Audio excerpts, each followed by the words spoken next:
evening and welcome to Meticulous Moments. My name is Juanita Kapp. You can reach me at meticulousmacarons@gmail.com or find me on LinkedIn. Since the COVID-19 pandemic hit the globe, I've had the wonderful privilege to meet a wide array of fantastic individuals. These individuals have truly touched my life in so many positive ways. Amongst this group of people, there are authors, public speakers, life coaches, poets, leaders, and visionaries. They are the unsung heroes of our time. Therefore, I decided to start the Meticulous Moments movement out of a sense of my gratitude. It is my way of giving back to the community. Let us share and reshare their stories in an effort to build a better society.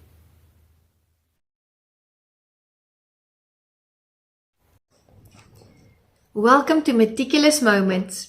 Today we have the wonderful privilege of spending time with the magnificent Dr. Jose Rodriquez.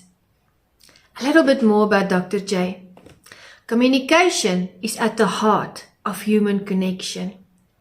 It is foundational. It is fundamental. For over 2 decades, Dr. J has helped people become better communicators.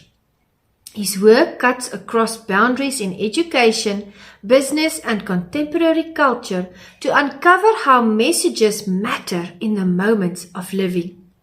As Professor of Communication Studies at Long Beach State, Dr. J has received awards for the quality of his research from the National Communication Association, International Communication Association, and Association of Teacher Educators.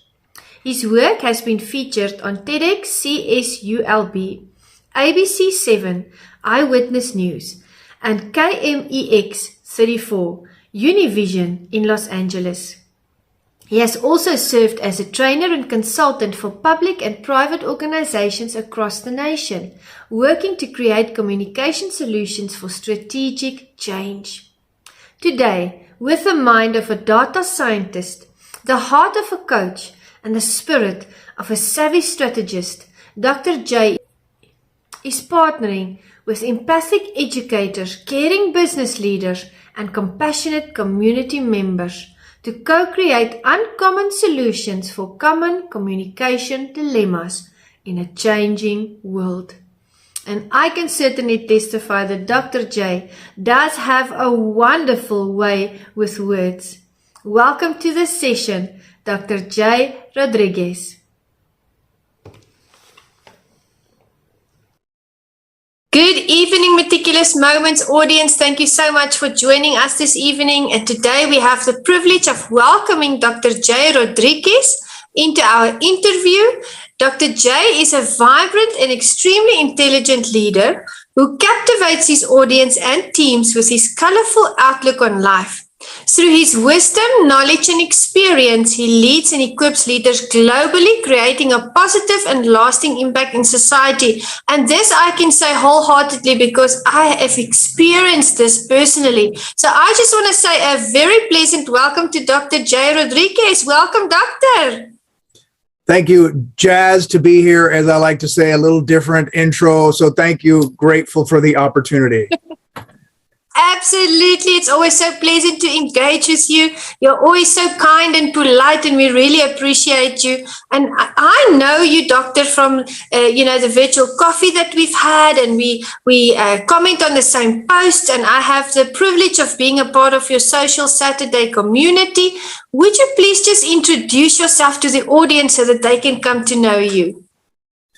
Awesome. Yes, my name is Dr. J. I'm the communication consultant. I work with individuals and organizations to basically stay on message and get you on point, focusing on dealing with conversations, working with people to create conversations that work, getting us on track, keeping us on point. So that way we can build a better community through the process of belonging.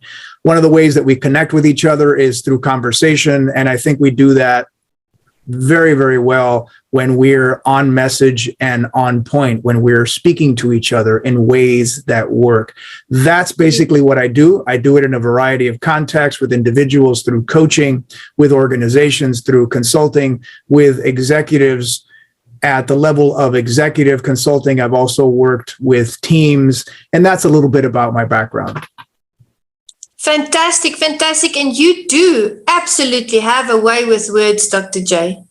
The witty messages, the posts that you do, they're all just captivating. I cannot wait for Social Saturday every week, because I just know I go onto LinkedIn and I go look for your post to see what has Dr. J cooked up this week.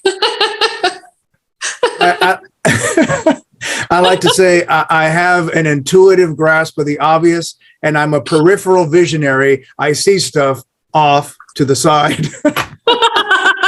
I love that. I've actually watched that video on YouTube where you were explaining about your professor, and how you also got involved. It was amazing.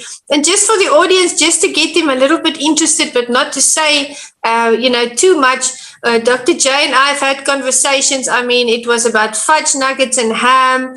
And recently it was about Korean dramas and pudding. So if you want to know more, go onto LinkedIn and view Dr. J's posts. Right. You had a brilliant post about Korean college or cable dramas or something. I was just laughing. Because it was around a prompt to caption a picture that I put online of me at some meeting, and I asked people to caption the picture in the wrong way, wrong answers only. And you were hilarious in talking about me possibly conversing with the other person about a Korean drama that I was watching on cable or something. And it was just hilarious. So I think that's the top rated caption. So thank you for your brilliant comedic timing. I appreciate it. It's because of your excellence that we are able to make these comments. So keep it flowing, Doc. Keep it flowing. Which leads me to the next question. As a leader who develops other leaders, which are the key lessons that you've learned on your leadership journey? As you and I have spoken about several times, leadership is essentially self-leadership. And in communication, we always talk about communication begins with you, begins with the individual. We are the source of our messages. Our messages arise from our direct embodied experience, from our lived experience. So it's very important to realize that leadership is essentially self-leadership. Now, that's one part of the equation. The other part of the equation is the other, right? The other person, the team, the organization. So there's this wonderful interplay. Yes, leadership begins with self, and yes, leadership is self-leadership, but there's also the interaction with the other. And what we see is this wonderful dialectic or tension going back and forth. Self, other, self, other, self, other. There is this dynamic at play between autonomy and community, autonomy and community. And that's where I think the tension or the challenge arises, that sometimes in leadership, we focus too much on the self, and then we become excessively narcissistic, or we focus too much on the community and we lose all sense of our autonomy. And it's a dialectical tension that we need to navigate like a dance, a back and forth, a flow, of course, from self, of course, from direct experience, of course, from value. Yes. And those values, those direct experiences need in some way to connect with the community and really call people in, right? Call people into the experience of the team or the organization or the dynamic, the family, whatever the grouping might be, so that we can work in solidarity for the greater good and make the world a better place for everyone. Beautiful, beautiful. And, you know, if I think about the Saturdays that I've spent on your fantastic Social Saturday community, I did a hashtag the other day and I said Social Saturday heals, because I really see amazing things transpiring. I just want to say that you're a phenomenal leader, because to me, you have harnessed the skill of taking that tension between the 2 points, the 2 groupings, and you know how to wield that tension in order to make the community grow and to make sure that both sides are conversing, that it's not just a monologue from the one side. So that is just an amazing skill, and that is through years and years of honing leadership skills. I believe so. I believe so. It is a process that we don't get taught at school, right? It isn't something about, hey, you have to navigate this delicate tension between self and other, by the way. It's theory 101. No. And there's going to be a quiz on it later, and you're going to have to talk about it. No, it's something that we typically understand or come to know through our own direct experience. And then it arises, I believe, in what I like to know or term as wisdom. It's a wisdom teaching. It is a wisdom teaching around optimal human flourishing. And that's a good way to put it. What is wisdom? Wisdom is the capacity to understand what leads to optimal human flourishing. What allows us in the midst of suffering, in the midst of dark times, to flourish, to come to understand meaning, significance, belonging, coming together, a larger purpose. All of these features are features under the umbrella of wisdom, because they facilitate the actual lived experience of human flourishing. And I think that it goes back to that tension that we were talking about, self and other, self and other. And whenever I can, I speak about my direct experience, but then I bring it back to the community and I ask other people for their input. I invite them to contribute. I invite them to participate. I encourage them to share their story, so then they become the leaders in their own lives, in their own communities, and in the threads that we create below the content that we post on LinkedIn. Yes. Not only are you a brilliant communicator, you are an effective communicator because you can connect.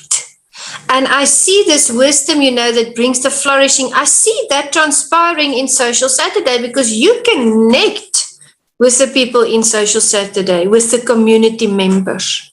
That is also something that we can't teach someone. That is wisdom.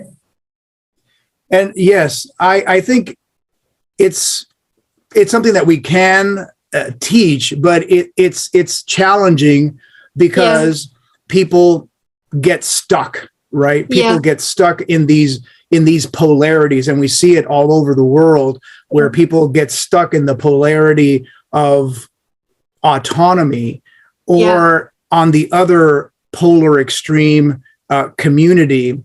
And therefore there isn't a dynamic interplay. And essentially what we're talking about is the flow of life. In every flow of life, there's a dynamic between polar opposites: up, down, light, dark, east, west, yin, yang, feminine, masculine. This is just the nature of our reality. There are these polarities, right? These dynamic tensions. And these tensions are designed or meant to coexist in solidarity, in a flow that goes back and forth. And the more you can surf that flow, the more you're going to be in the flow of life, in the flow of living, and continuing to allow that flow to manifest or to perpetuate, to continue arising organically. And I think that that takes practice. I think that it's obviously teachable. I think it's doable. Yeah. I think that it is something that is a skill, but because it's in flow and because it's dynamic and because it's hard to pin down, sometimes people have a hard time with it, and people get overly fixed in one position and then create a static experience that becomes dead, right? We see no life in it anymore. There was life before, but then life is gone because we've fixated on one position or the other and not allowed the flow of wisdom to manifest as the flourishing that we are all hoping to find. You've mentioned light, you've mentioned darkness, you've mentioned yin, you've mentioned yang. And I'm thinking, as you're speaking about flow, I'm thinking, people that have a hard time to do that are those that tend to, rather go to the controlling side of things. So if you have flow on this side, you'll have control. And I always tell people when I do leadership training that I don't try to control the waves. I ride them. There it is, right? So we're going back to the surfing metaphor, and waves in the ocean are a great metaphor because we are not going to control the ocean. That is an exercise in futility. You are not going to control those waves. You try to control those waves, they're going to pound you into the sand, right? There's just there is no control.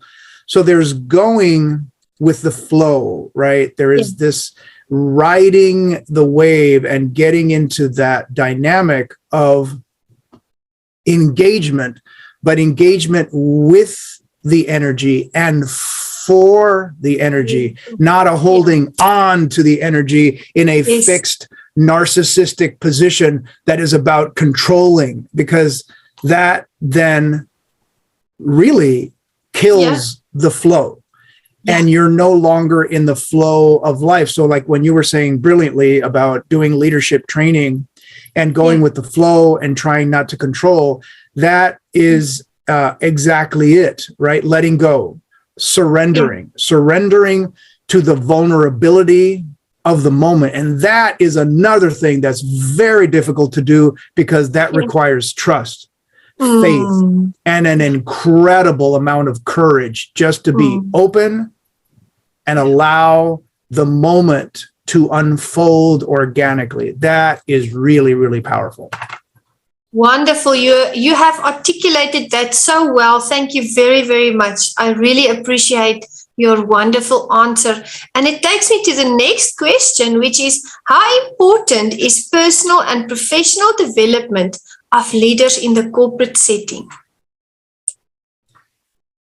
Critical, right? Clearly, very, very, very critical. Going back to the points that we've made so far, if communication and leadership begin with self, or at least arise organically from our direct experience as communicators, and then that experience meets the responses or the community, the other, in this dynamic interplay, then by definition, personal development, professional development become a critical asset in the capacity to continue to do that.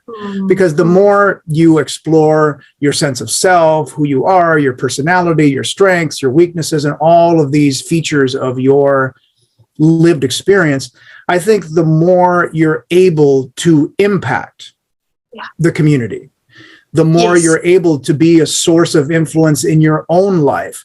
And then as a source of influence in your own life, you can open up to the possibility of impacting others because you know how it's done, you know the way, you know what has worked for you, you know what has worked for other people, and you can speak from that depth of experience. And when you do that, you go into a very authentic presentation of self. And people know People know when you're lying. People know when you're not being authentic. People know when you're being fake, right? People know when you're pushing a little bit too hard, or people see all of these dynamics.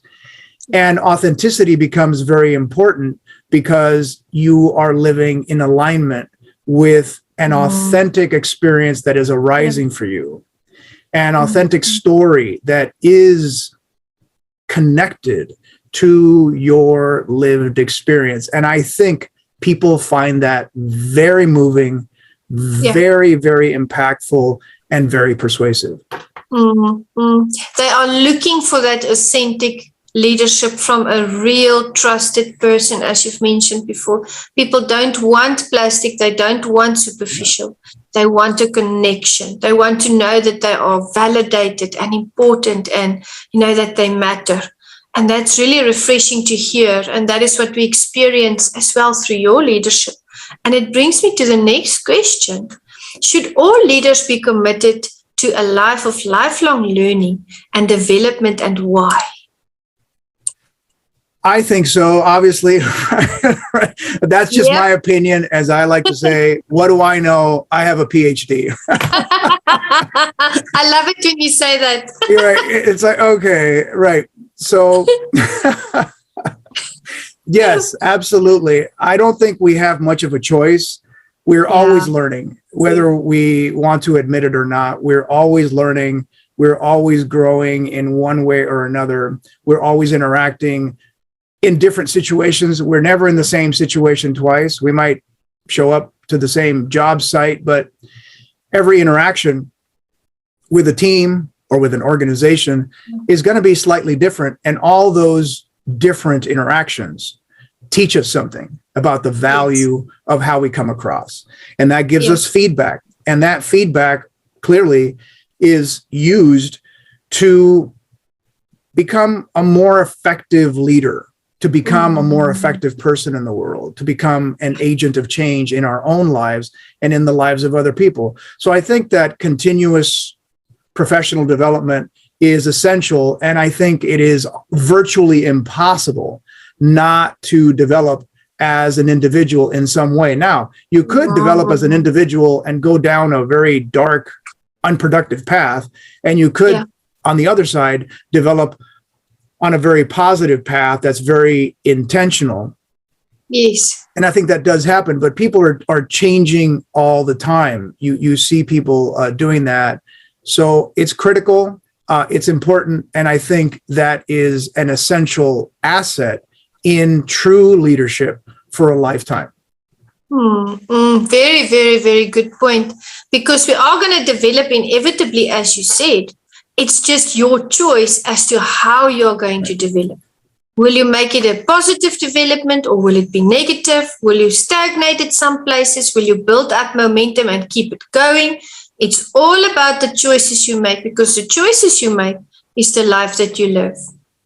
Yeah, and that's brilliant. The choices you make is the life that you live. So we're going to quote that, right? So I want that posted as a quote on LinkedIn, right? So we can connect it with you. There we go. Thank you, Dr. J. I'll tag you. Yes. Amazing. No, I really appreciate you. And you are into executive coaching. You touch people's lives, you teach them. And I wanted to ask you, when conducting executive coaching, what are the important areas that you target when you engage with your clients? Well, everyone's different. So that is a difficult question and a simple question at the same time. It's very difficult because I never know what the client is going to be needing. I never know.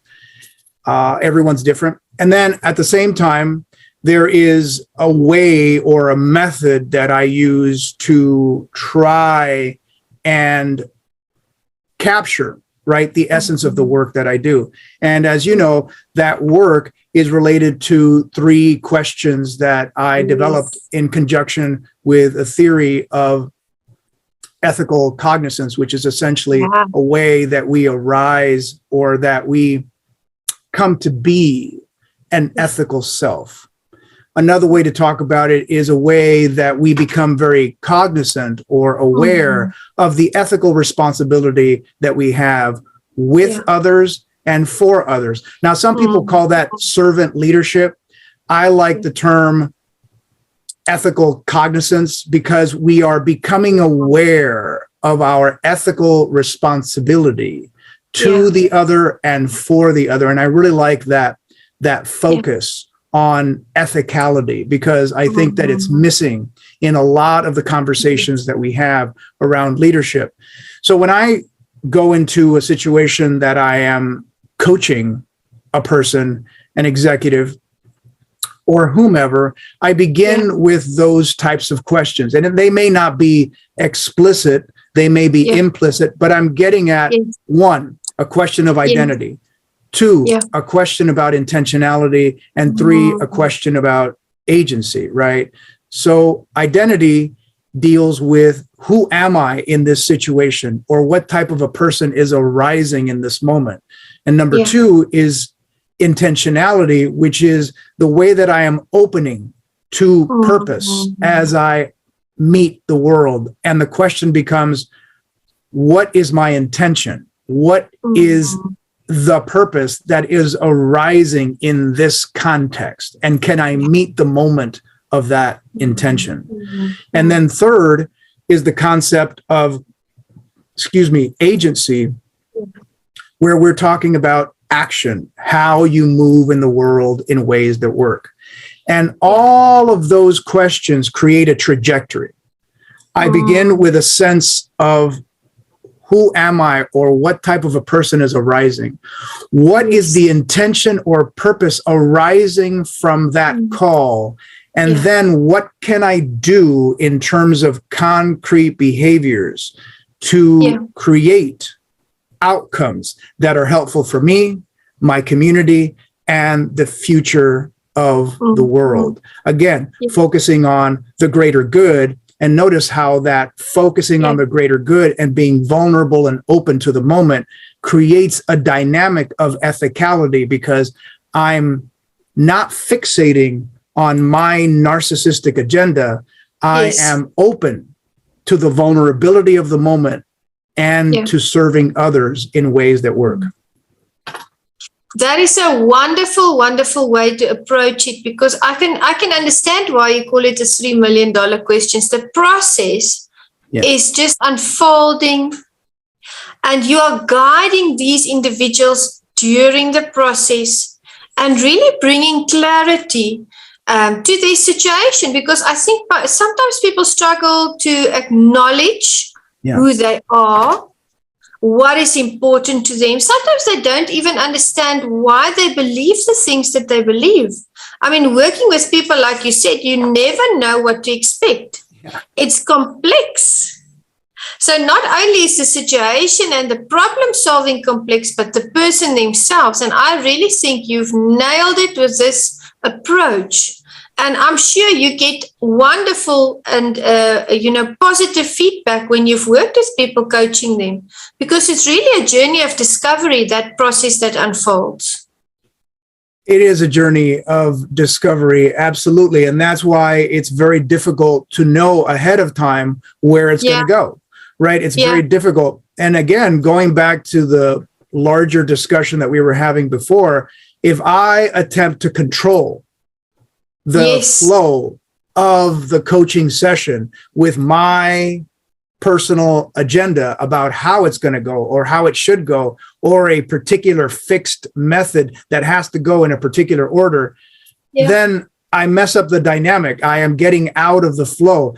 I use those questions as a general, broad question or series of questions that are, by the very nature of questions, open, right? The very nature of questions are open, and they're open-ended questions. So there is no sense of absolute control. There's a sense of guiding or surfing the question, surfing the waves of the moment to go back into that dynamic of self and other, self and other, right?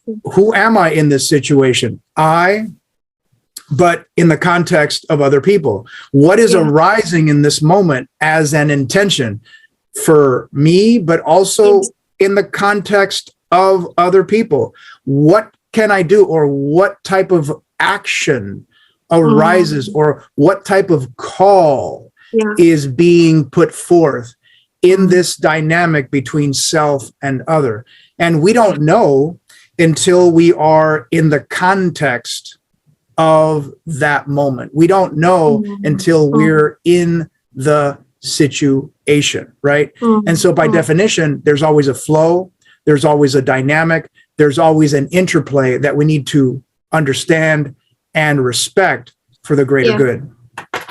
Absolutely, absolutely. And I see that when you work with people, and this is an observation, you always give them the space, and that's part of the flow, because you don't only teach that, Dr. J, you live that.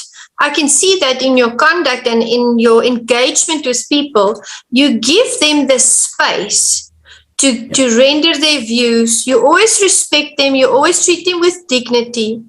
And in that process, you know, they learn I don't think even they always realize, but subconsciously that is teaching them something.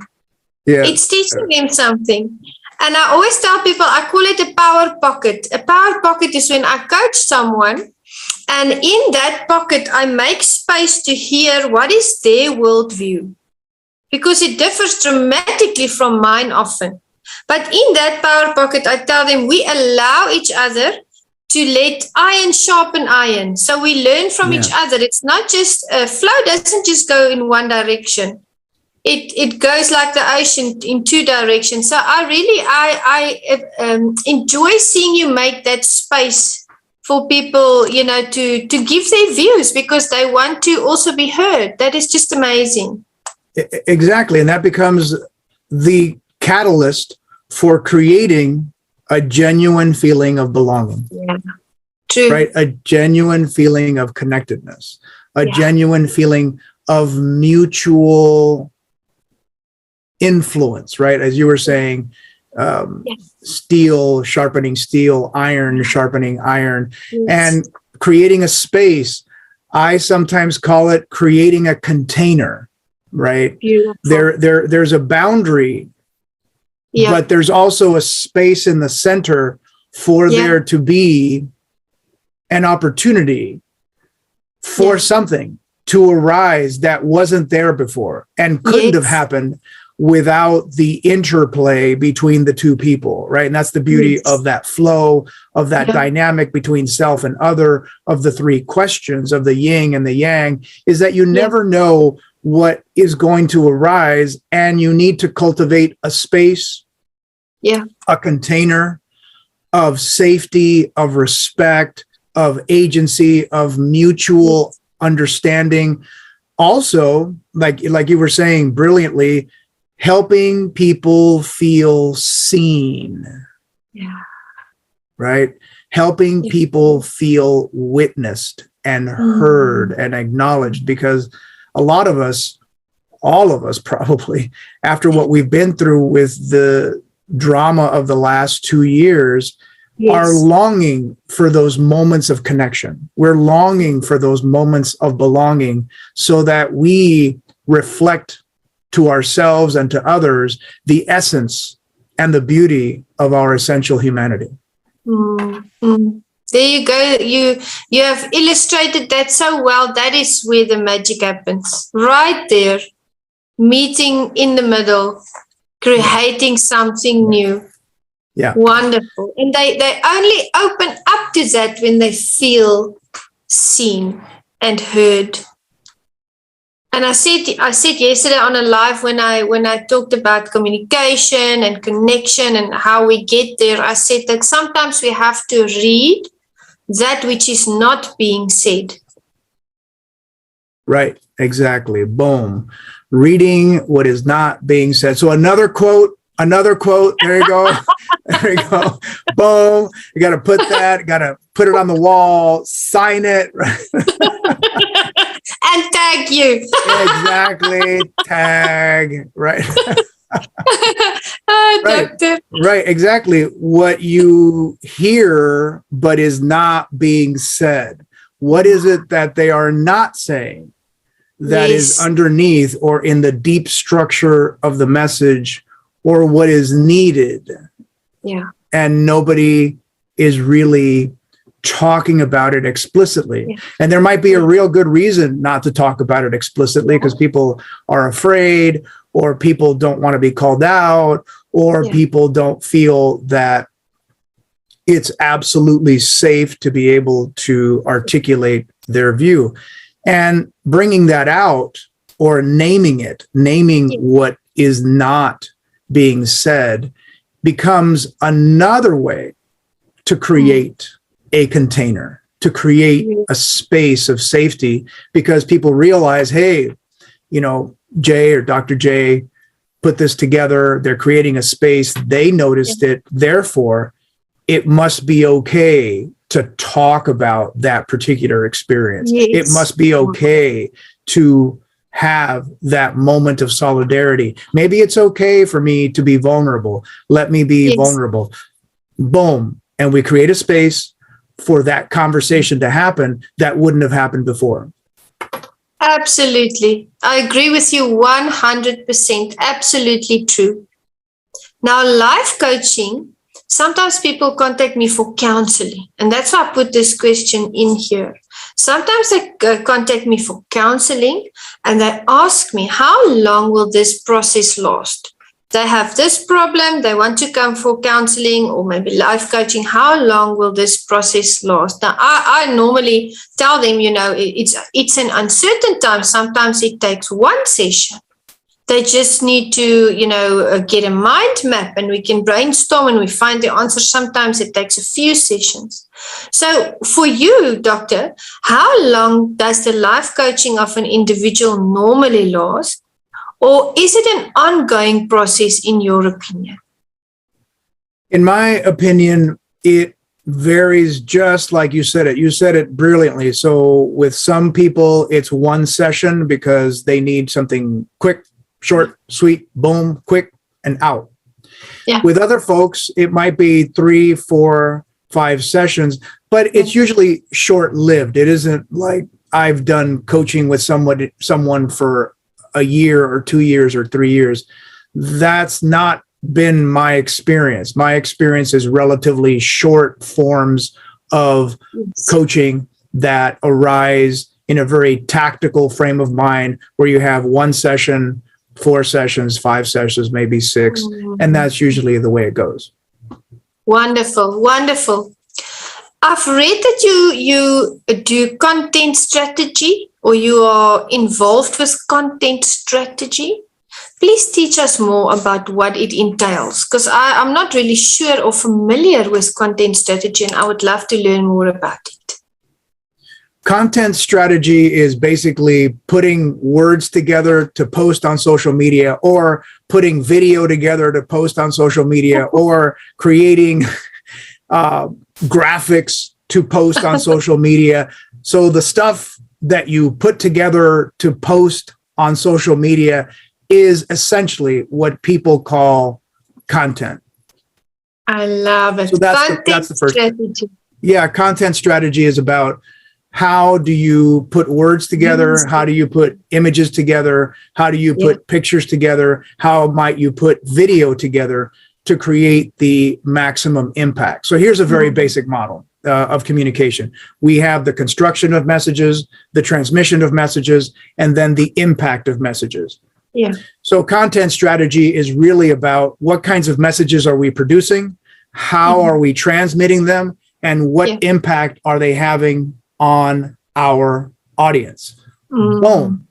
So number one, that's very important, obviously, is, what does your audience need? Right? Yes. What does your audience want? Who is your audience? Boom. Right? And we can go back. We can go back to those 3 questions. That's why those 3 questions become so important. Who am I in this situation? What is my purpose? And what can I do? In the same way, I could turn those questions around and then make it about the audience. Who is my audience? What is their purpose? And what can they do to make their lives more effective? So those questions can be asked in a variety of ways. Yeah. Who is my audience? What is their intention or their motivation?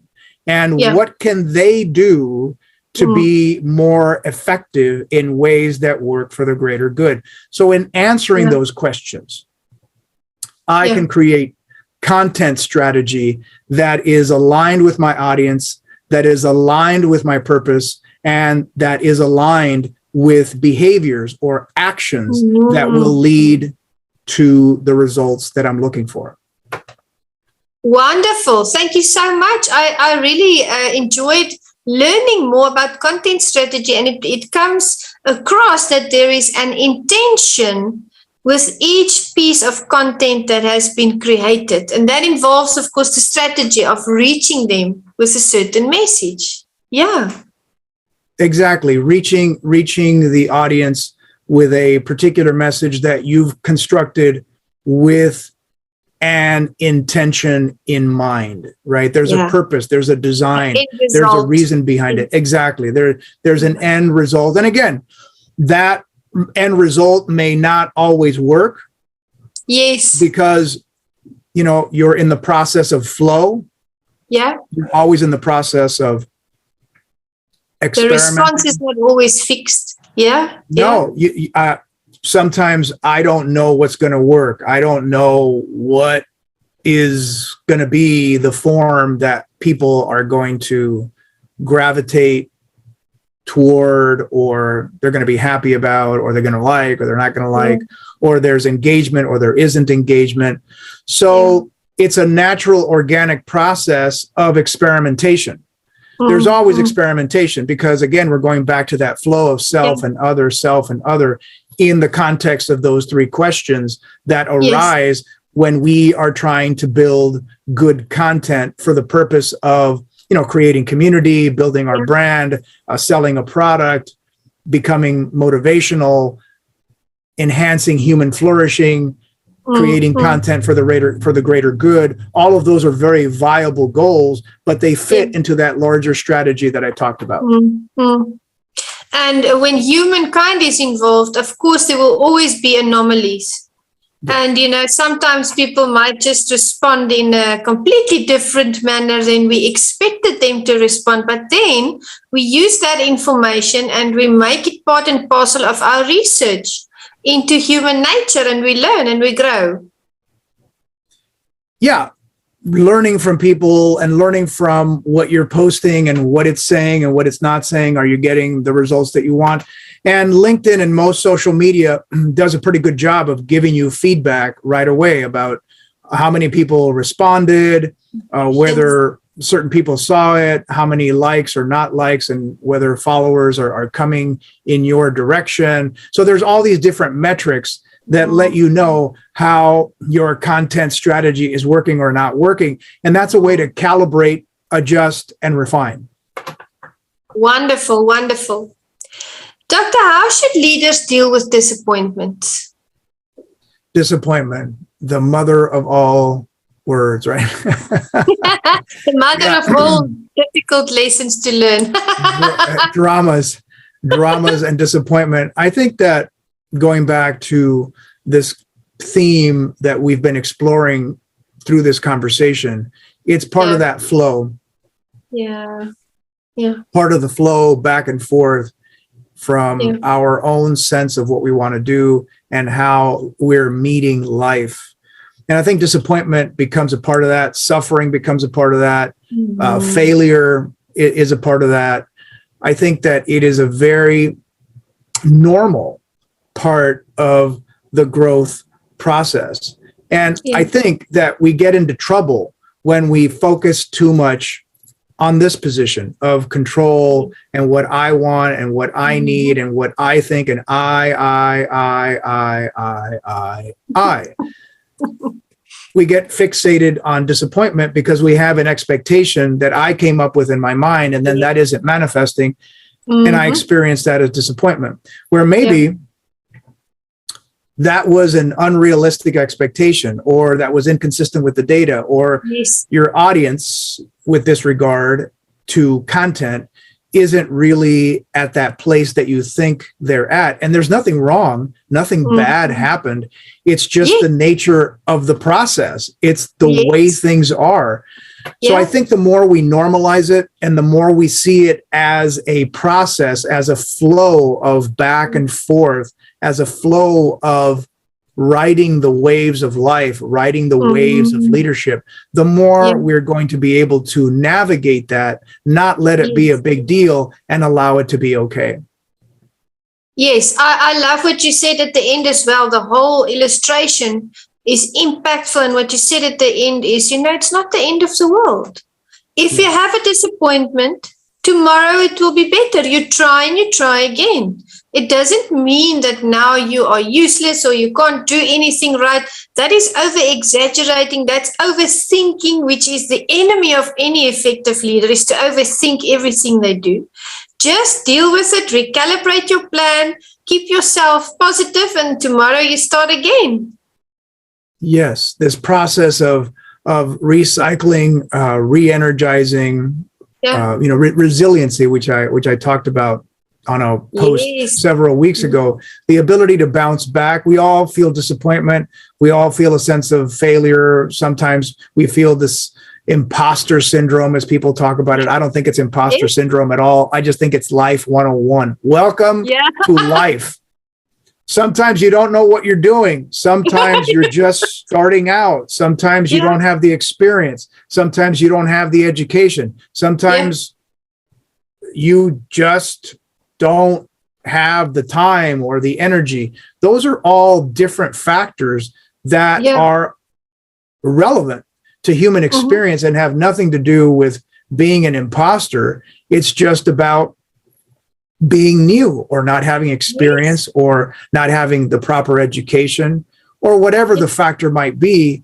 That is just normal. It's natural. It's a part of the human dynamic. There's no need to make a disease out of it, or a diagnosis about it, or a permanent fixed position about who you are. It's transient. It's going to come and it's going to go. Now, it may not go away tomorrow. It may not go away next week, but in a month, a year, 2 years, you will make progress and things will change. It just does. And you mentioned that ultimately it can be fixed. So of course it's not the end of the world. It's just going to take a bit of, more hard work, but then you'll get through it eventually, like you've said. Right. And sometimes, let's be honest, sometimes it won't get fixed. Let's be completely honest. Sometimes it won't get fixed because we're stuck in a larger structure that is beyond us, right? Yes. So sometimes organizations, cultures, governments create certain dynamics that make it virtually impossible to escape a certain reality. That's very, very important to articulate.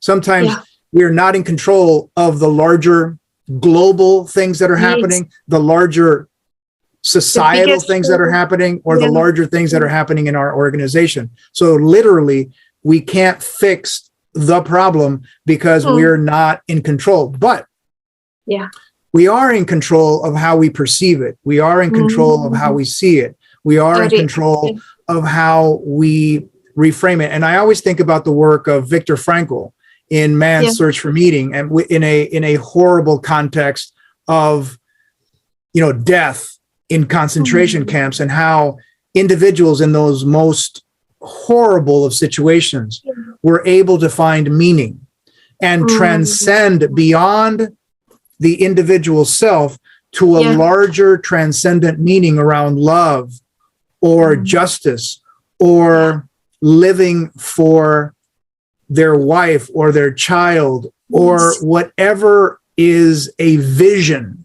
worthy of human acceptance, and allowing that to be, so that you are aligned with a purpose larger than yourself for the greater good.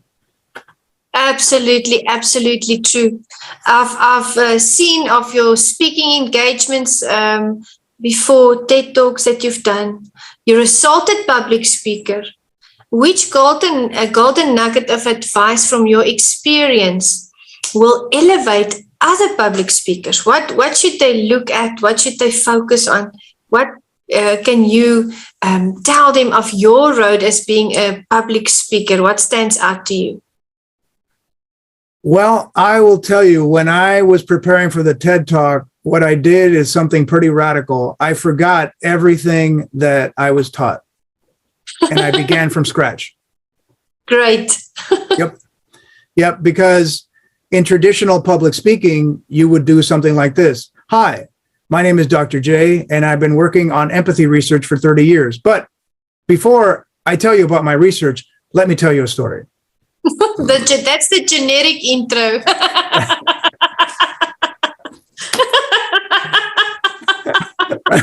Right. So I said, no, not doing it, ain't doing it. No. So I just threw it out the window and I said, let me start from scratch. Let me look at people that I really admire. Let me watch TED Talks that really touch me. And I just did a lot of just grounded research, looking at actual TED Talks that I found incredibly impactful. And I watched them, 12 times, 13 times, 14 times. And I started to see a pattern. And, that could be a topic for a whole other show, so I will keep it very brief. But essentially, what I did is I began with a story. If you notice that I began with a story, and I began with a story in a very particular way. I said, not too long ago, in a place not too far from my heart, I discovered this memory. Now, that's a story. Those words are story time. It's going to be story time with Dr. J. Furthermore, yay! Yeah, and everybody starts going, oh, there's a story coming, right? Right? But there's more. Yeah. Look at those words, not too long ago, in a place not too far from my heart. If that sounds a little familiar to you, then you are on the right track, because it should sound like this. Yeah. Long time ago in a galaxy far, far away. Oh, my goodness. Is Star Wars. Yes, I love that. Wow. That's brilliant. And then I carried that through by talking about Yoda. And I said, oh, when Dr. Ellis said that, it was like Yoda had entered the building. Yes. So I began with the classic architecture of Star Wars. Yes. I continue with Yoda. I talk about Obi-Wan later.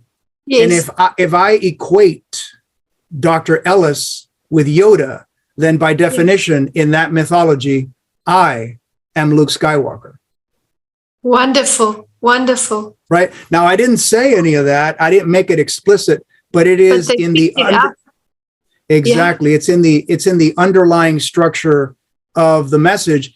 And ultimately, there's something beyond that. Ultimately, there's the hero's journey, going back to Joseph Campbell and Carl Jung, and the idea of the hero who takes up the journey, something catastrophic happens, and then they are enriched by that tension. Yeah. And then they bring that tension back to the community and share it, right? And the catastrophic event was the death of Dr. Ellis. And then he shared and gave me a gift, and I gave the gift to Daniel, which I gave to the audience. Yes. So this, I believe, is a very powerful method for effective public speaking. And we've heard about it all the time with stories and stories and stories and stories and stories.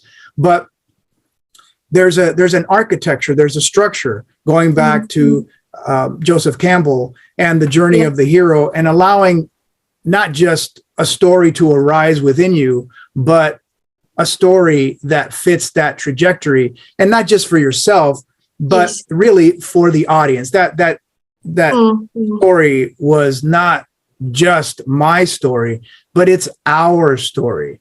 And by Yes. creating that dynamic, I'm inviting the audience into the narrative so that they start seeing themselves in the story. And then we form a sense of community, a sense of belonging, where we come together as people for the greater good. And as I like to say, someone caring this way comes, that someone is you. And I take it right back to the audience. That someone isn't me. Oh yes, look at how great I am. Oh my God, I worked with Daniel and I'm so brilliant. And look at the metaphor that I use. And I'm just like Luke Skywalker and I can lift weights. And I didn't go into that weird narcissistic diatribe. Yeah. I invited the audience to come into that dynamic so that we have that cool flow of self and other, self and other, self and other. And everyone, hopefully, right, had some taste of that experience in their own inner being because they recognized the story, they attached to the experience of the hero's journey, which is ultimately our individual journeys in life. Wonderful, wonderful. The essence of what you were doing is you went out, you did the research, you built the framework in a story, in the fashion of a story of a very popular a movie series that invited the audience to become, intrigued. You colored in that framework with the history of what happened. And I love the part where you made it known that the last conversation that he had was his conversation with you. And that is something that people, in that moment, you feel, wow. So you're already sucked into the story. And then your history and the way you relate it to us becomes part of we find connection points in similar events that have happened in our lives. And that's how it all unfolds. It was just brilliant watching that. But research, it started with you doing research. That is phenomenal. Yes. And just watching good TED Talks, right? Instead of, and notice, going back to that tension that we were talking about in the flow, instead of thinking that I knew it all, instead of, oh, well, I've been a professor for 20 years. I know this stuff. I don't need to be told what to do. No.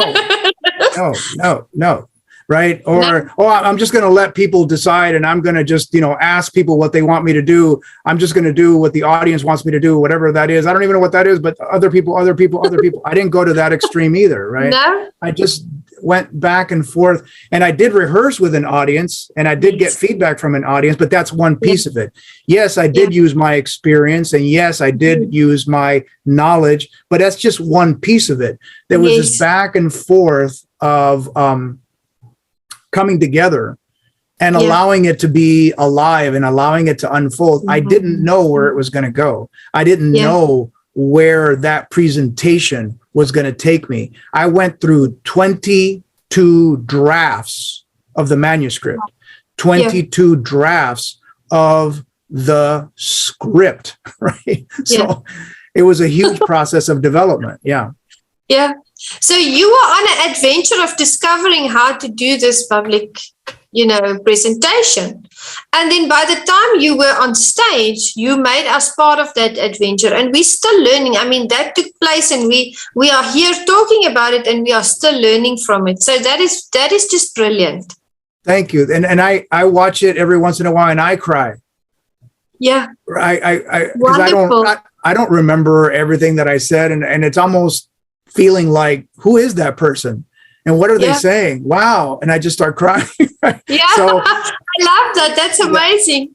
And I haven't seen it in a while, but I haven't seen the whole thing in a while. But when I go back and I watch it, I go, oh, wow, look at that. That's really cool. The whole Star Wars thing and Daniel and Dr. Ellis being the master. And then he passes on the force to me, right? I become the new Jedi in the metaphor, and then I don't keep the force.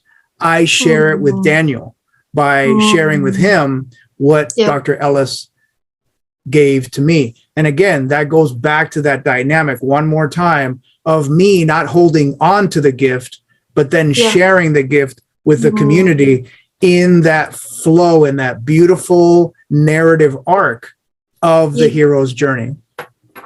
Amazing, amazing how that all came together. And it is a public speaking a jewel that will keep on transforming lives. It is there. It is ministering to people. I think the views were over 5,000 views. So that is something that keeps on giving. It keeps on giving to the community. That is just magnificent. And my next question to you, and I can't believe we only have 3 questions left because the time just absolutely flies when we have discussions, Doctor. My next question is, what are the 5 characteristics of a great public speaker in your opinion? Wow, so 5.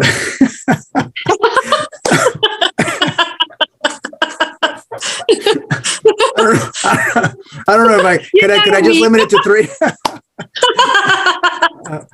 Right.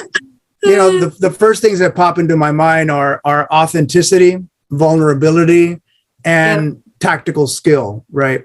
So I think being very authentic and genuine is really, really important because it's so tempting to be fake and to act, and people can see through that. And then there's vulnerability to just be open to what arises during the presentation and allow it to be okay. There's things that happened during the TED Talk that I wasn't anticipating. I wasn't thinking that I would cry, but it came up and I let it go. I let it be okay for the tears to come and for me to get choked up and move on. And that was like a huge moment of vulnerability that I didn't know was going to arise. Yeah. And then just, tactical skill, the capacity or the knowledge or the ability to put together language, to structure a presentation, to have an intro, a body, and a conclusion. So some basic fundamental knowledge about a good presentation and what that looks like. Yeah. Wonderful, wonderful. Doctor, what's next for you? You have so many projects going on. What is next for you? What are you focusing on at the moment?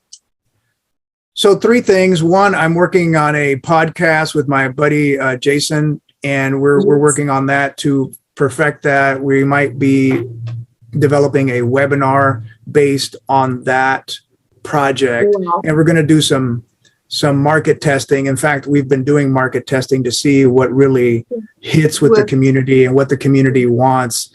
And I'm also working on a book project. I'm working on a chapter actually that is going to be coming out in 2023. And so those are 3 projects that are on the agenda.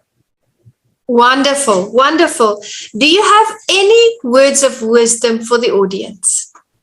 Words of wisdom. I just go back to that line. It's just very touching for me about someone caring this way comes, and that someone is you. We're in this world together.